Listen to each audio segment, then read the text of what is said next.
Amén. Gracias. Hemos leído Juan 6, 33 al 51. Es bastante largo, pero básicamente porque Jesús se repite un tanto de veces. Así que por eso vamos a ir, avanzando. Estamos en este pasaje que es bastante complicado, especialmente por las palabras de Jesús, pero también porque se ha dado muy mala interpretación.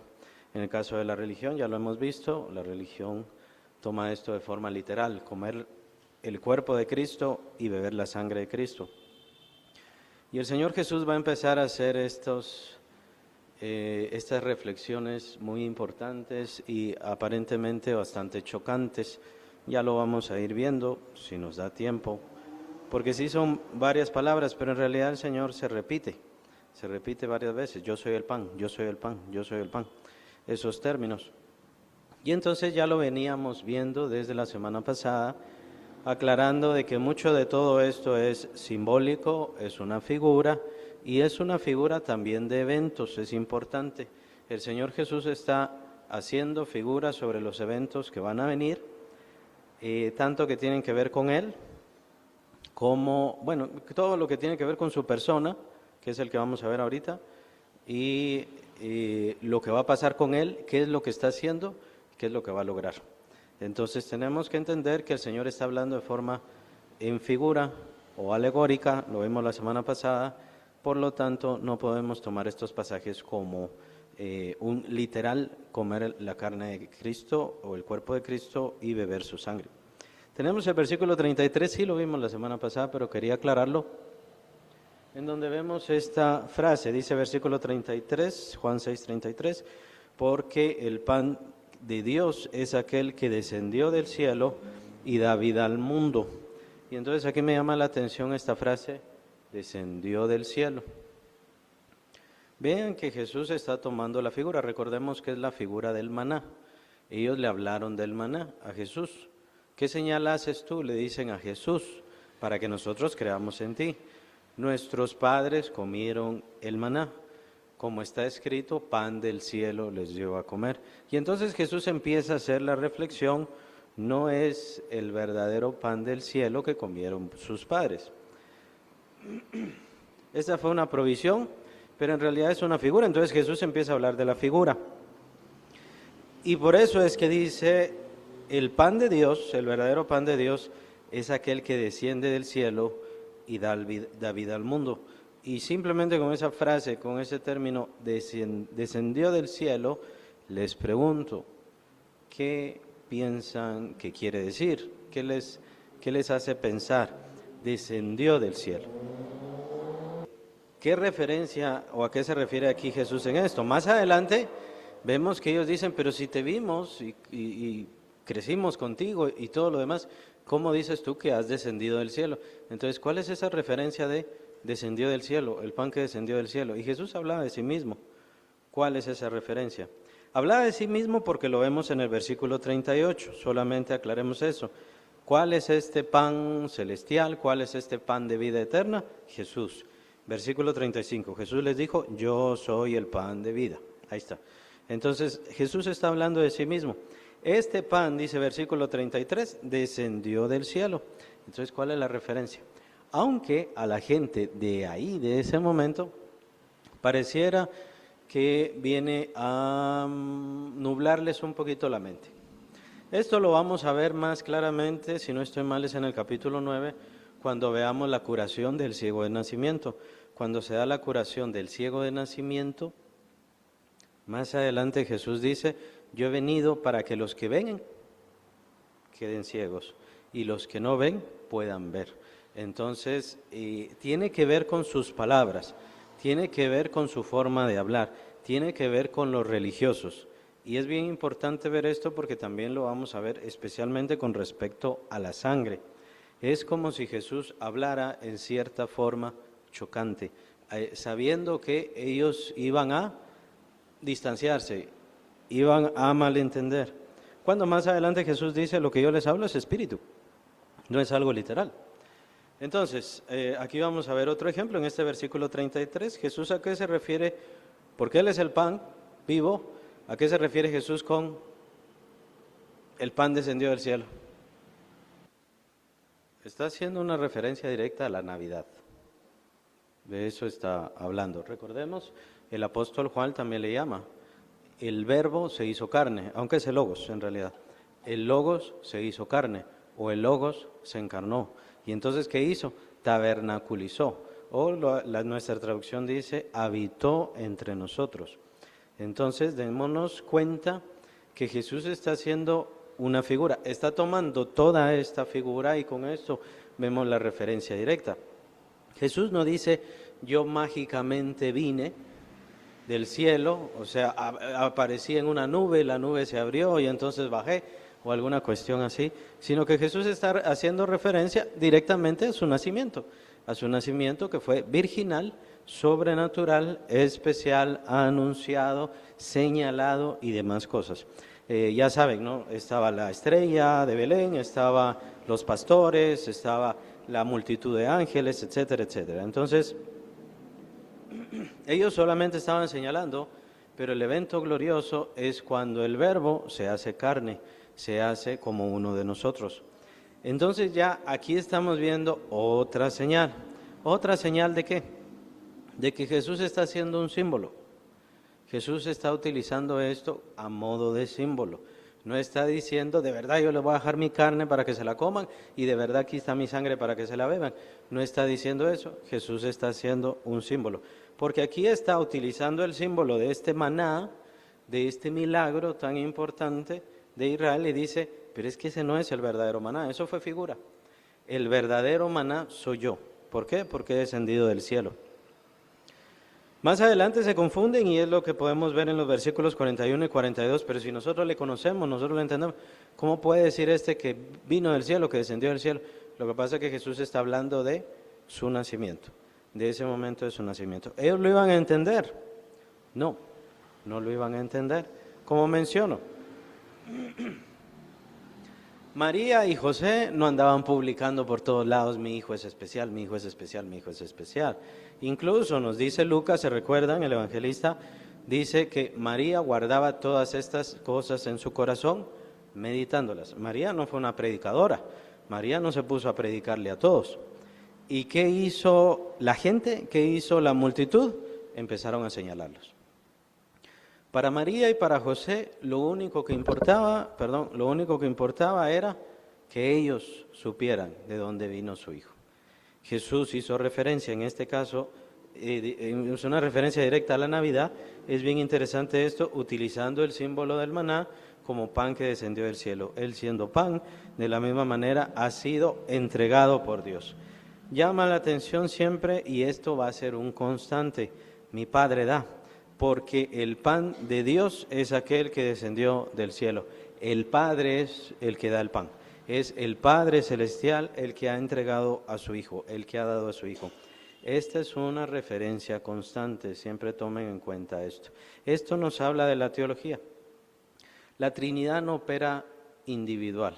Siempre va a estar trabajando el Padre, siempre va a estar trabajando el Hijo, siempre va a estar trabajando el Espíritu Santo. Siempre va a estar trabajando. Van a estar trabajando. Si es que puede tomarse alguna función específica, la más clara de esta, pues obviamente, ¿quién es el Redentor? El Padre Celestial no es el Redentor. El Espíritu Santo no es el Redentor. ¿Quién es el Redentor? El Hijo de Dios, la segunda persona de la Trinidad, el Señor Jesucristo. Él es el Redentor y por eso es que hay que creer en Él. No quiere decir con esto no hay que creer en el Padre, sino que tomen en cuenta el mundo dice, sí, creemos en Dios, muchos en el mundo, creo en Dios, amo a Dios, quiero a Dios, pero con Jesús no quieren saber nada. Entonces es ahí donde viene la diferencia. Bueno, usted quiere estar con Dios, saber de Dios y amar a Dios, tiene que amar a su Hijo Jesucristo. Si no, no se puede. Como dice el Señor Jesús, el que me rechaza a mí, rechaza al que me envió. El que rechaza a Cristo, rechaza al Padre Celestial. Es así tan fuerte el juicio. Entonces, quería dejar claro esto, ya estamos viendo, no es la única referencia. Jesús toma esta imagen del pan, más adelante viene la sangre, o sea, el vino, y más adelante viene la cuestión de la sangre, porque son imágenes, son figuras de Él, como lo vemos acá. Uno nacido del cielo o enviado del cielo. Jesús no era un ser humano cualquiera, no vino por voluntad de sus padres, Jesús vino por voluntad directa de Dios y fue entregado por Dios, fue dado por Dios. Ese era el deseo. Y lo vamos a seguir viendo en este pasaje, cómo el Señor Jesús de forma tan específica y directa habla de,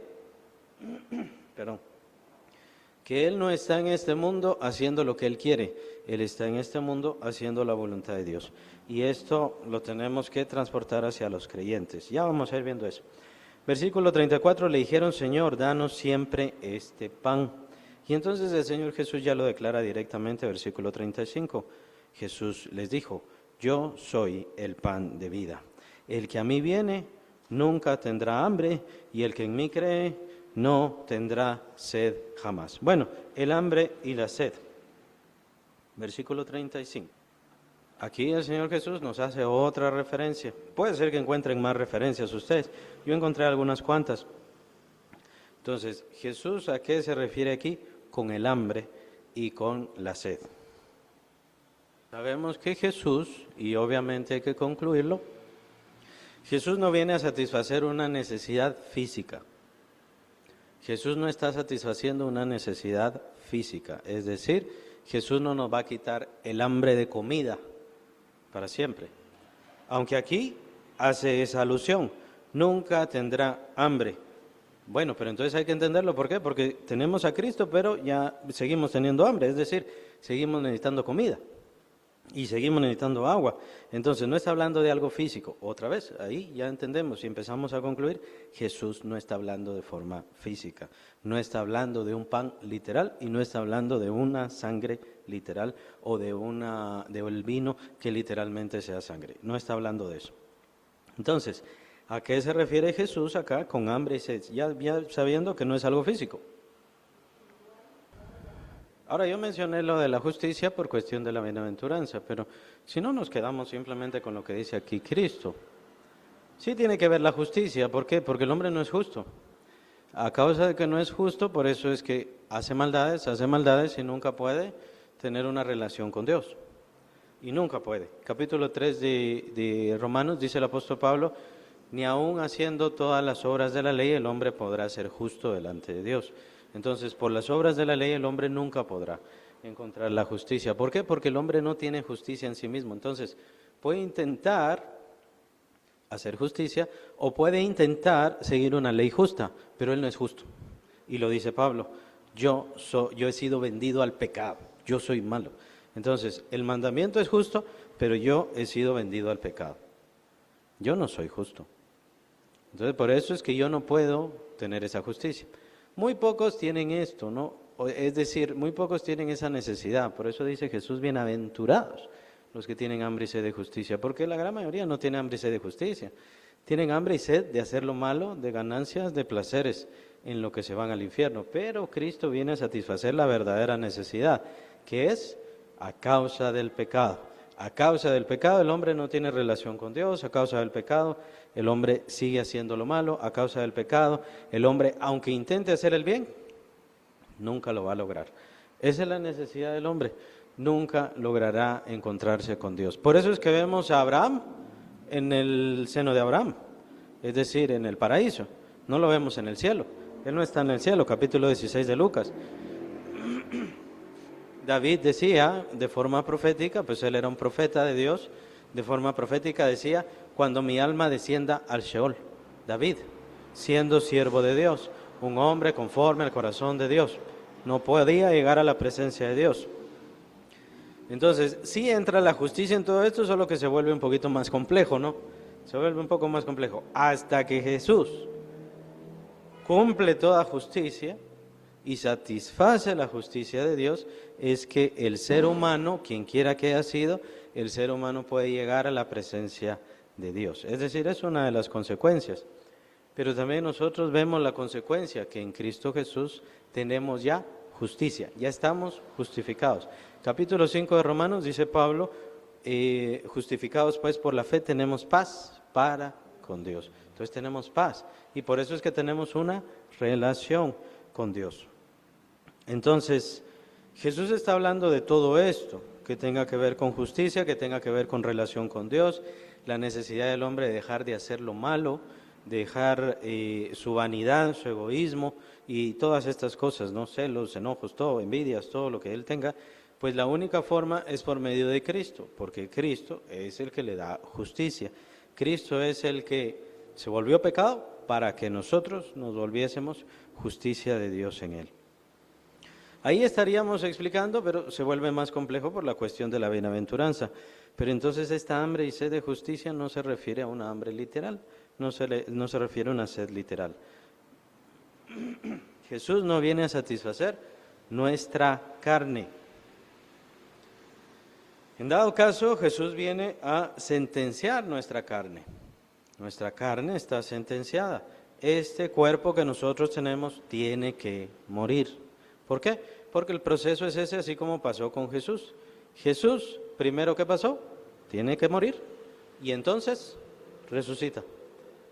La lógica es igual, el proceso es igual, los sucesos son iguales. Tiene que pasarnos a nosotros. Primero, ¿qué? Muerte física, para que entonces el cuerpo pueda resucitar. Y viene el capítulo 15 de 1 Corintios, donde Pablo menciona que nuestra muerte ya no es muerte. Nuestra muerte física es un sembrar, estamos sembrando. Bueno, pero ahí ya estamos hablando de otras cosas. Entonces, hambre y sed de justicia, otra vez, otra anotación, Jesús está hablando en forma simbólica. Vamos descubriendo de una vez los sentidos, pero yo quiero dejar bien claro que en este tema de la cena del Señor todo es simbólico, es una imagen, es una representación, es una figura. Cuando tomamos el vino y cuando comemos el pan, estamos haciendo una figura, una representación, pero tenemos plena convicción de nuestra unidad en Cristo y que gracias a Él tenemos vida eterna, no gracias a ese pan que estamos comiendo. Por eso es que no es un sacramento, ¿verdad? Por eso rechazamos de una vez completamente esa palabra en todo sentido y en todos los sacramentos que existen. El sacramento significa, si usted no lo cumple, usted se va al infierno. No, no existe ningún sacramento. Lo único que nos salva es estar en Cristo, ser unos en Cristo. Entonces, la cena del Señor es una ordenanza, no es un sacramento. Mas os he dicho que aunque me habéis visto, no creéis. Entonces, ver a Jesús no implica creerle. Hay que entender a Cristo, hay que conocer cuál fue su fin, a qué es a lo que viene, lo vimos antes, algunas semanas atrás, lo vimos. Ellos vieron esta maravilla de la multiplicación de los panes y los peces y dijeron, vamos a hacerlo rey, vamos a elevarlo y que nos libere de los romanos. Y básicamente, si a Jesús lo hubieran puesto como rey y Jesús no iba a ser ese Mesías bélico, ese Mesías de guerra, caudillo, fuerte y todo lo demás, entonces lo iban a desechar. Tú no eres el Mesías, sigamos buscando, porque la gente es caprichosa, porque la multitud es caprichosa, y el Señor Jesús aquí lo va a aclarar muy directamente. Jesús no va a hacer la voluntad de nadie, Jesús no está aquí para hacer la voluntad de nadie. Jesús vino a esta tierra para hacer la voluntad del Padre Celestial, y es lo que dicen los siguientes versículos. Versículos 37, todo lo que el Padre me da vendrá a mí, y el que a mí viene no le echo fuera, porque he descendido del cielo no para hacer mi voluntad, sino la voluntad del que me envió. Ahora, aquí no es sentido figurado, Jesús literalmente vino a esta tierra a hacer la voluntad del que le envió. Ya vamos a ver qué significa esta voluntad, cuál es esta voluntad la cual Él vino a hacer. Ahora, empieza este tema un tanto complicado. Yo les pregunto cuál es su opinión. Versículo 37, todo lo que el Padre me da vendrá a mí, y al que a mí viene no le echo fuera. ¿Qué piensan sobre ese versículo? Versículo 37. Sí les recomiendo, hay que estar meditando mucho en estos términos, porque para Jesús se va a repetir y se va a repetir y se va a repetir. No lo puedo explicar, en realidad no se trata de que yo lo explique o que tomen mi explicación, sino que tomen en cuenta que para Cristo esto es muy importante y se va a repetir en este pasaje y en otros pasajes. Entonces, es más o menos este proceso teológico que estábamos viendo la semana pasada, en donde el Espíritu Santo nos lleva a Jesús y Jesús nos da al Espíritu Santo. El hecho que una persona sea llamada o esté convocada o Dios esté hablándole, no quiere decir que ya tiene el Espíritu Santo. Tiene que ir a Cristo para que Cristo le dé al Espíritu Santo y le convierta en templo del Espíritu Santo. Pero Jesús nos está diciendo algo más y nos empieza a decir. Por eso, el tema aquí inicia, el tema en donde el Padre Celestial también participa en que las personas vayan a su Hijo. Pero recuerdan hace algunas semanas, o tal vez no se recuerdan, varias semanas, también vimos este proceso teológico en que el Hijo siempre nos lleva al Padre. El Hijo nos lleva al Padre. Entonces, el Padre lleva al hombre también al Hijo. Y el Señor Jesucristo tiene estos términos que no sabemos si está hablando sobre la predestinación, es un tema interesante y que no vamos a ahondar mucho porque pues es allá en términos en donde fuimos elegidos antes de la fundación del mundo, lo menciona el apóstol Pablo capítulo 1 de Efesios. Si se refiere a eso Jesús, es muy probable que se refiera a eso. Y aquí nos va a hablar en estos términos un tanto extraños y hay que ir diferenciando y hay que ir viendo en qué forma está haciéndolo directamente como una representación, como una alegoría, o en qué forma lo está haciendo literal.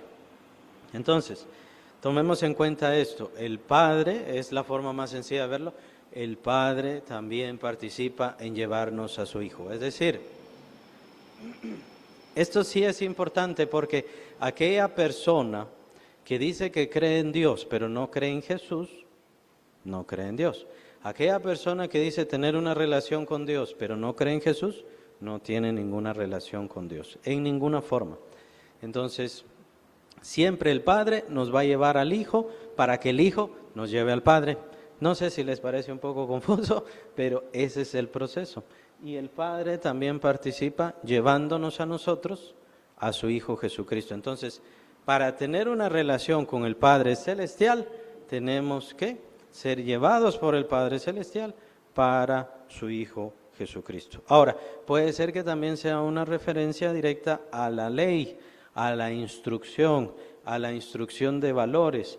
El Padre Celestial ha dado su ley en los tiempos de Moisés y es por medio de esto que Jesús concluye aquellos que fueron enseñados por el Padre. Y entonces tenemos que concluir aquellos que retuvieron esa enseñanza, aquellos que recibieron esa enseñanza, aquellos que oyeron la voz del Padre Celestial y aprendieron y retuvieron esa enseñanza. Entonces cuando oyen a Jesús, entonces inmediatamente saben que es, saben que es la voz de Dios.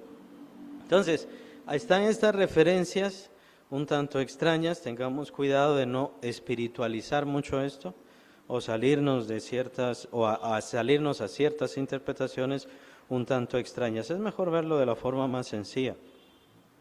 El Padre Celestial, el Espíritu Santo también participan en llevarnos a Cristo Jesús. Nos llevan a Cristo Jesús. Y claro, el Señor Jesucristo, según el orden teológico, el Señor Jesucristo nos lleva al Padre Celestial. El Señor Jesucristo siempre va a señalar al Padre Celestial, siempre. Junto con el Espíritu Santo también nos lleva al Padre Celestial por medio de Jesús. Son órdenes o formas, circuitos teológicos, si le quieren llamar como quieran ponerle, pero el Señor Jesús lo explica bastante en este Evangelio. Es muy importante. El que aprendió del Padre viene a mí. Más o menos de aquí derivan algunas conclusiones de los calvinistas de que nadie puede ir a Dios, al Señor Jesús, si Dios no lo hace, o sea, nuestra voluntad no significa nada y todo lo demás. Entonces, por eso les recomiendo, hay que tener cuidado con las ciertas conclusiones, porque si hay quienes toman estas conclusiones un poco extrañas. Versículo 38 creo que ya lo vimos, ¿no? Porque he descendido del cielo. Ahí está otra vez referencia. Ya vimos esa referencia. ¿A qué es? He descendido del cielo. Pero él está usando la figura del maná. Tomen en cuenta eso. Está usando la figura del maná. Pero en el versículo 38 otra vez está la referencia. He descendido del cielo. Es una referencia directa a la Navidad. Jesús descendió del cielo en la Navidad. Entonces, tomen en cuenta que con el Señor Jesús hay que ir frase por frase y palabra por palabra casi. No para hacer mi voluntad, sino la voluntad del que me envió. Versículo 39, y esta es la voluntad del Padre, el que me envió, que de todo lo que me diere no pierda yo nada, sino que lo resucite en el día postrero. Bien puede ser una referencia a los predestinados, una referencia a los escogidos, una referencia a estos hijos que llevaría a la gloria, capítulo 2 de Hebreos, capítulo 8 de Romanos, también está la referencia de que el Señor Jesucristo sería el primogénito entre muchos hermanos y que todos estos hermanos serían hechos, creados conforme a la imagen del primogénito, el Señor Jesucristo. Y es por eso que todos nosotros estamos siendo creados conforme o moldeados, teniendo este metamorfos, la transformación es la palabra que aparece en el griego, en los manuscritos. Metamorfos es una transformación, no desde el inicio, sino a mitad de nuestra vida, llamémosle así, o en medio de nuestra vida. Esa es la idea del metamorfos. Esa palabra es la que utiliza Pablo para el cambio que tenemos nosotros. Nosotros ya iniciamos un metamorfos cuando venimos a Cristo Jesús y estamos siendo transformados conforme a la imagen de su Hijo Jesucristo. Que no pierda yo nada, sino que lo resucite en el día postrero, una alusión a la resurrección. Aquí no es figura, ¿se dan cuenta? Aquí Jesús no está hablando de figura, pero más adelante sí vamos a ver una figura directa de esto. Jesús, cuando habla de resurrección, es una resurrección literal.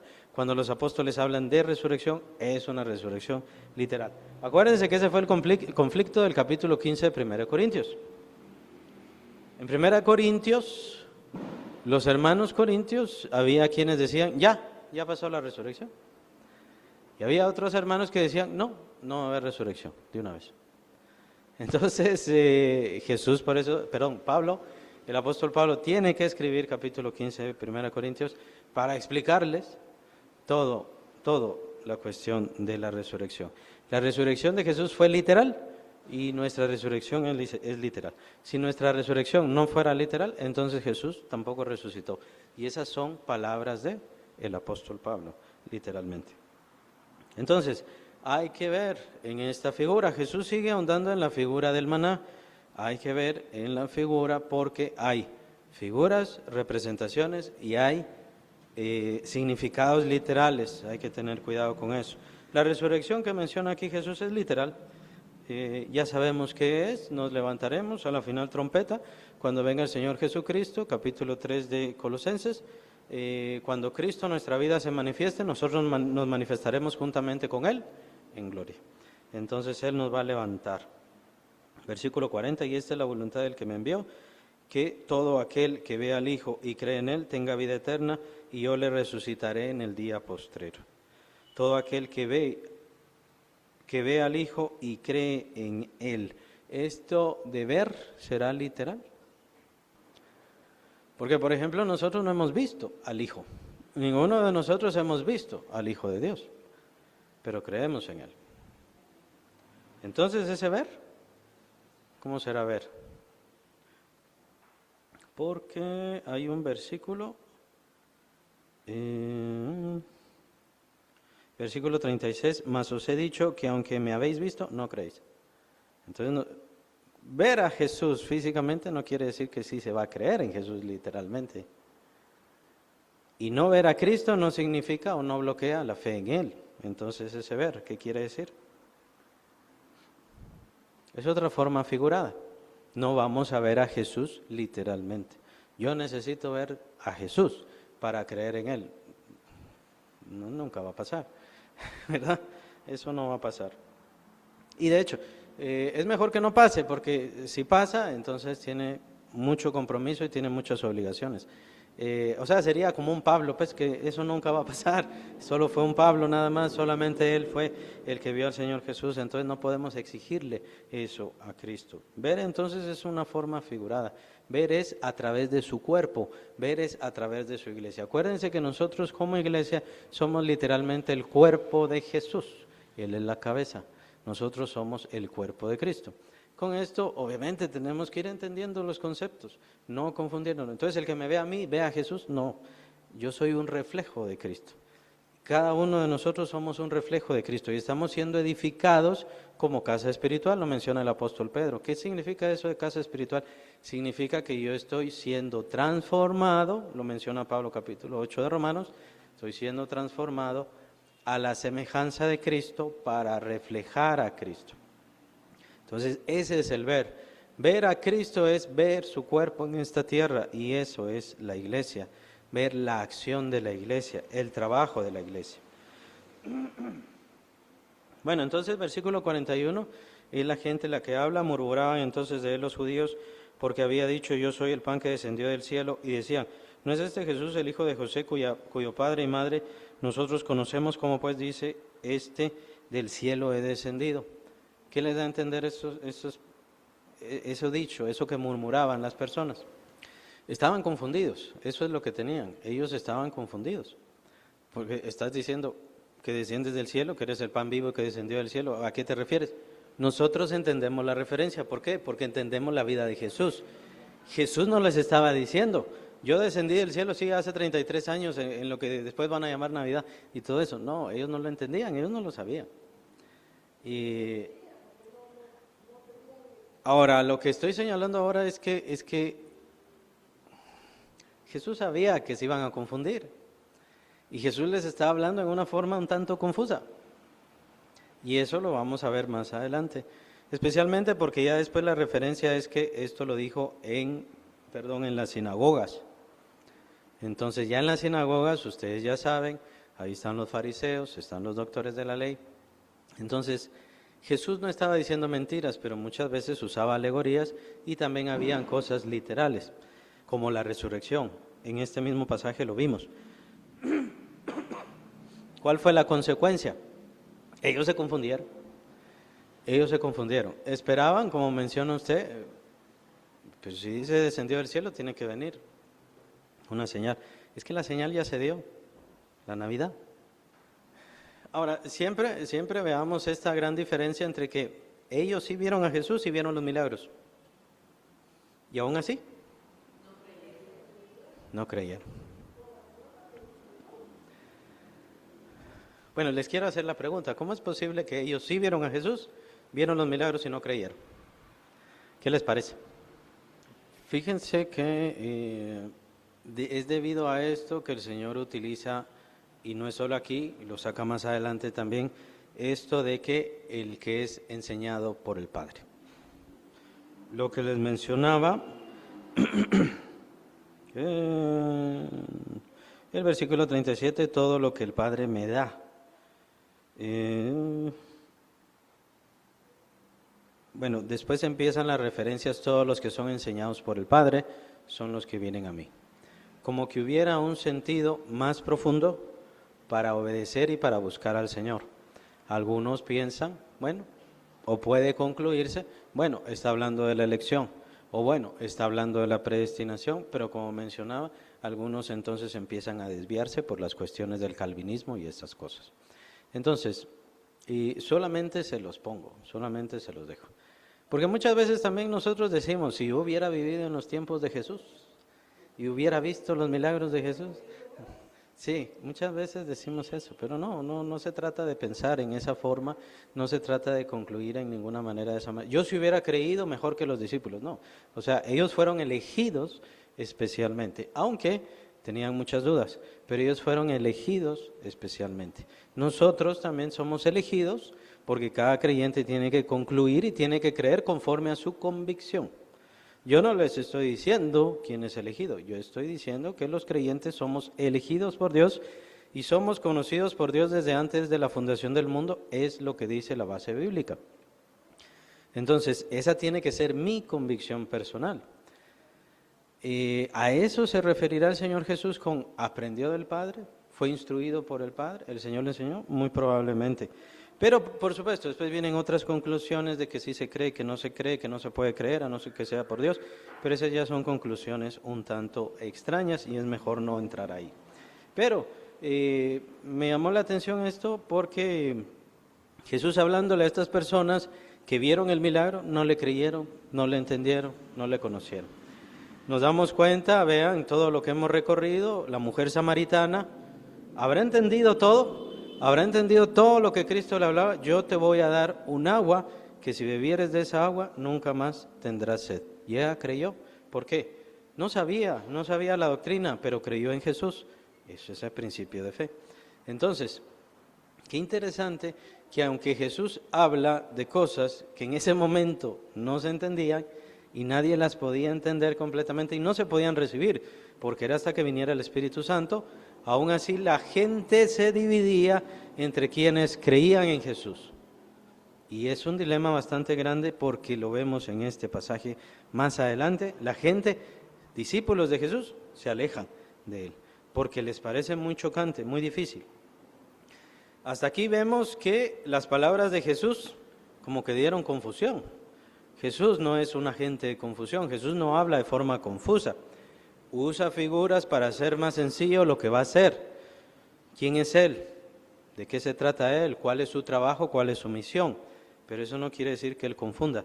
Pero aquellos que no son de Dios, aquellos que no son de Cristo, solamente se ven confundidos por las palabras de Jesús. Y es precisamente lo que pasa con la religión. Precisamente lo que pasa.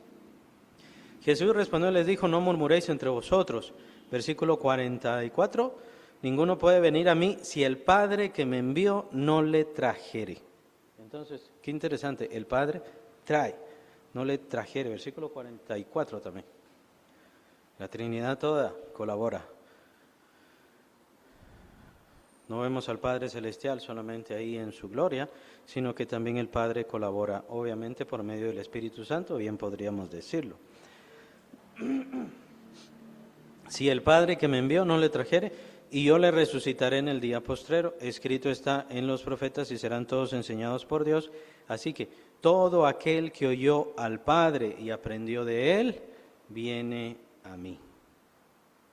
Entonces aquí hay una característica bien importante porque los milagros no son los que nos llevan a Dios, aunque nos pueden ayudar a creer.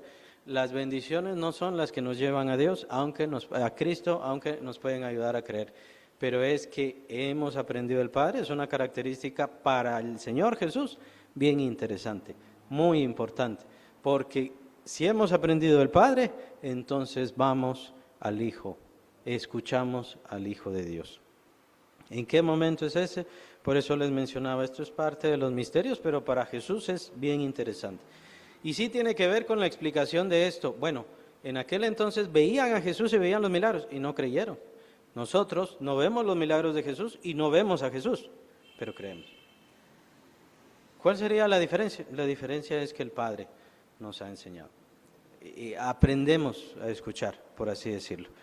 Ahora, es una referencia a nuestra naturaleza, nuestra alma viene de Dios, nuestra sensibilidad a Dios, probablemente no lo sabemos, pero Jesús lo describe de esa manera. Hay algo profundo en nosotros que al escuchar el mensaje de Cristo queremos entregarnos a Él, queremos entregarnos al Evangelio. Entonces, ¿qué es lo que estamos buscando nosotros? A ellos. Estamos buscando a los que aprendieron del Padre. Estamos buscando a los que quieren conocer, entregarse y conocían al Padre Celestial. O bien podemos decir, ¿a quiénes estamos buscando? A los escogidos. No estamos buscando que el mundo cambie, no estamos obligando a nadie a cambiar, a que venga Jesús, no queremos forzar ninguna decisión sobre nadie. Estamos buscando a los escogidos. Por supuesto, tenemos que tirar la red, tenemos que echar la red. Y bien lo dice aquí Jesús, el que a mí viene yo no le echo fuera. Pero esas son cuestiones entre el Padre Celestial, Cristo y esa persona en su corazón y el Espíritu Santo. Nosotros no podemos decir quién es escogido, quién no es escogido, quién tiene predestinación, quién no tiene predestinación. Es imposible. No podemos hacerlo. Pero sí, tengo que creer yo. Yo tengo que tener mi propia convicción, mi propia seguridad sobre mí. Me parece familiar, me parece que tengo que regresar al Padre Celestial. Y al escuchar el Evangelio, entonces escucho esa familiaridad, esa riqueza, ese hogar de donde salí, nunca debí haber salido, pero salí y bueno, ahora quiero regresar. Es como que eso, ese cambio, esa transformación en el alma, en el corazón, ese llamado, es algo de adentro. Y eso implicaría el ver quién es verdaderamente Cristo Jesús. Aprendió de Él y viene a mí. Entonces, concluyamos esto.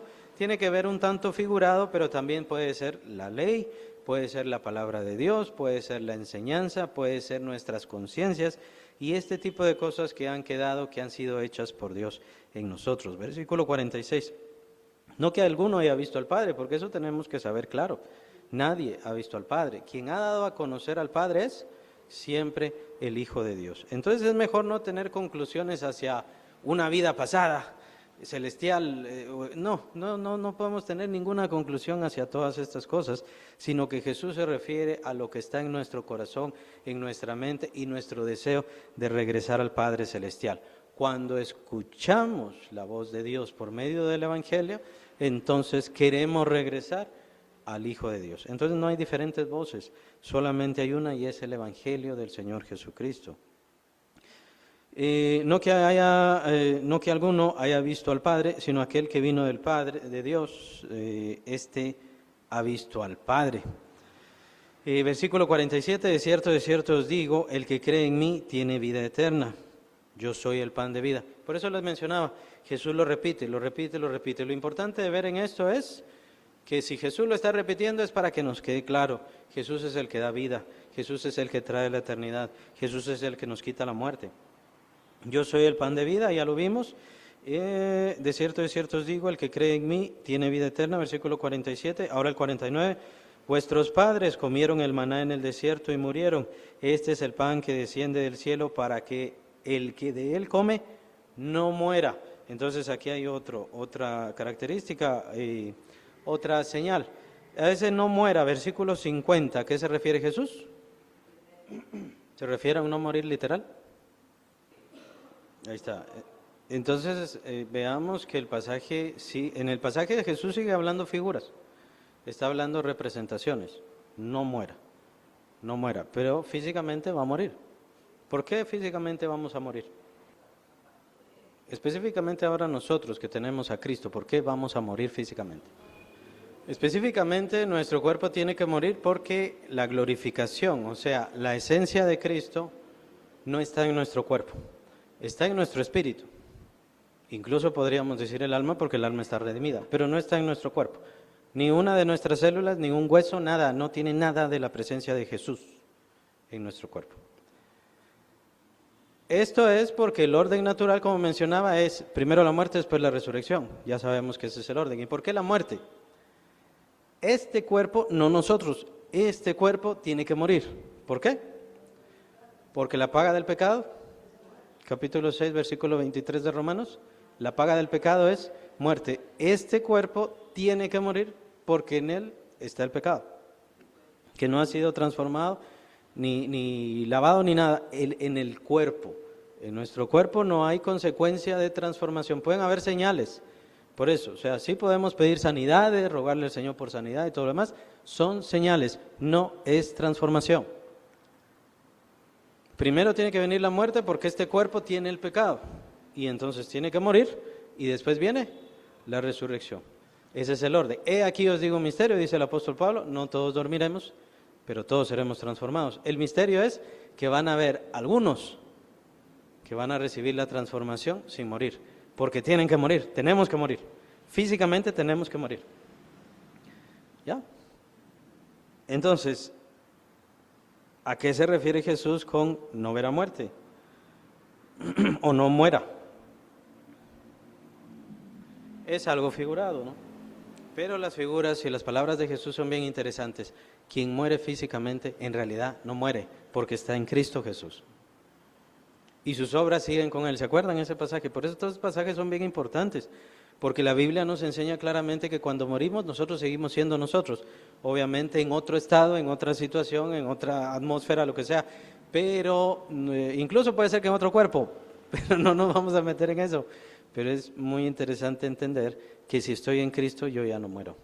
Pero quien no está en Cristo va a sufrir la muerte, la condenación, la ruina, la oscuridad, la miseria, dolor y el fuego de la ira de Dios está sobre él. Entonces, es una muerte figurada, se refiere a una salvación. Y recordemos que esa salvación, por eso le llaman estado intermedio en la teología, es solo un momento. Vamos a regresar a esta tierra para tomar nuestros cuerpos cuando venga Cristo Jesús. Y otra referencia, con esta terminamos: yo soy el pan vivo que descendió del cielo, si alguno comiere, otra vez lo está repitiendo, dense cuenta de esto, ¿no? La idea de Jesús es que esto quede como una convicción en nuestras mentes y en nuestras almas. Dependemos de Cristo Jesús completamente. Yo soy el pan vivo que descendió del cielo, si alguno comiere este pan vivirá para siempre. O sea, vamos a vivir para siempre, pero está hablando de nuestro espíritu, de nuestra alma, está hablando de nuestro ser interior, está hablando de eso principalmente, aunque esto también terminará teniendo repercusión en lo físico, porque si vamos a resucitar de entre los muertos es gracias a Cristo, no gracias a nosotros, gracias a Cristo Jesús. También es ganancia del sacrificio de Jesús. Vivirá para siempre, y el pan que yo daré es mi carne, la cual yo daré por la vida del mundo. ¿A qué se refiere ahí?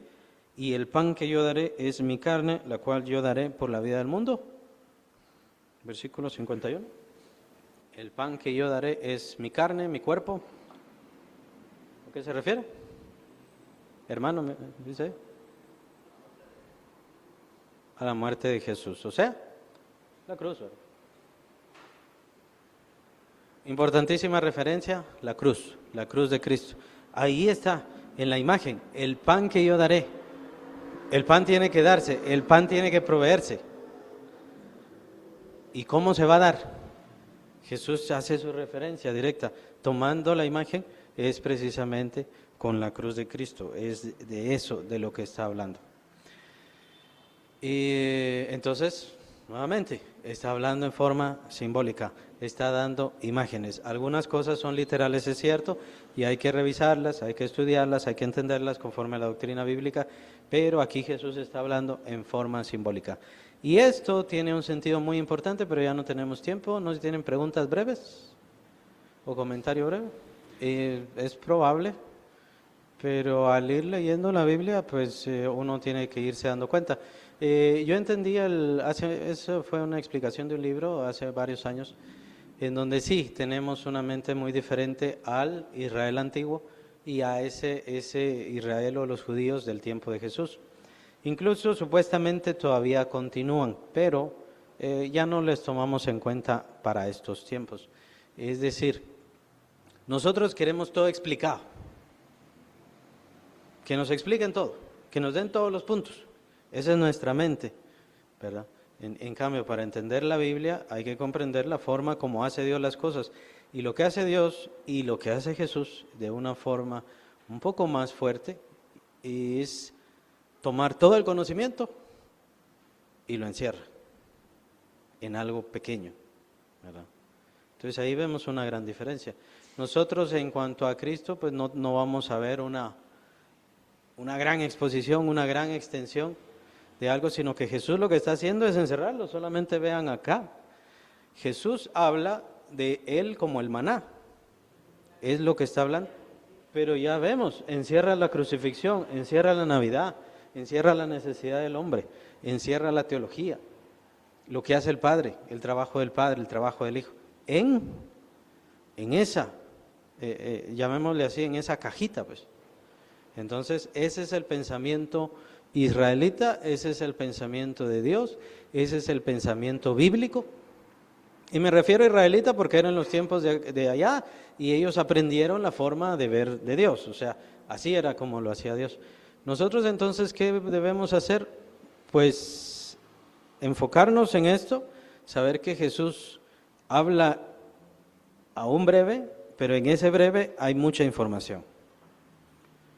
Y es ahí a donde tenemos que preguntar, así como lo estamos haciendo acá, preguntarnos, investigar, saber de qué se refiere esto, a qué se refiere esta frase. ¿Por qué? Porque muy probablemente Jesús guarda y encierra mucha información. Pero es la forma de ver de los judíos, es la forma de ver israelita y es la forma como está en la Biblia. Y es lo mismo que tenemos que ver con las situaciones con Abraham, situaciones con Moisés, todo esto nos habla de Jesús, etcétera, etcétera, etcétera. Entonces, diría yo, eso es lo complicado, creo yo que eso es lo complicado que usted logra observar. Entonces, ¿cuál es el trabajo aquí? Esforzarse por uno, no pensar tanto como pensamos nosotros, sino saber que en la Biblia, en la palabra de Dios, hay muchas cajas, por así decirlo, en donde hay muchas cosas encerradas, hay mucha información encerrada. Y ese es el pensamiento. No se frustren, no se frustren, no se vayan a frustrar. Las imágenes son muy importantes. En el caso de lo que estamos viendo, el capítulo 6, la cena del Señor es importantísimo. Es una imagen importantísima, pero sí hay que irla entendiendo y pasan los años y todavía seguimos aprendiendo y aprendiendo y aprendiendo. No se vayan a frustrar, así es. Y así es toda la palabra de Dios, toda la palabra de Dios. Bien.